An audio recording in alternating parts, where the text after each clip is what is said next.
አላህ ተባረከ ወተዓላ በተከበረው ቃሉ በሐዲስ አልቁድሲ የሰው ልጅ ሆይ ምድርን ሊሞላ የቀረበ ወንጀል ይዘህ እንኳ ብትቀርብ እኔ ፊት በእኔ እስካላጋራህ ድረስ እምርሃለሁ፣ ጀነት አስገባሃለሁ ብሏል አላህ ተባረከ ወተዓላ።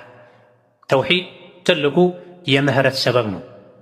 ተውሂድን የጠበቀ ተውሂድ ይዞ አላህ ፊት የቀረበ ተውሂድ ይዞ ቀብር የገባ የመማር ዕድሉ ሰፊ ነው።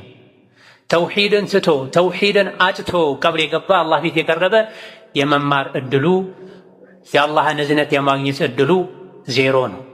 ተውሂድን የያዘ ሰው አንዳንድ ወንጀሎችን ቢሰራ አላህ ተባረከ ወተዓላ ምሮት ጀነት ያስገባዋል።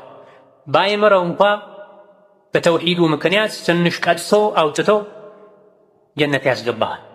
ምንም ወንጀል ያልሰራ ሰው ተውሂድን ከያዘ ሰተት ብሎ ጀነት ይገባል። አኼራ ላይ አይደነግጥም።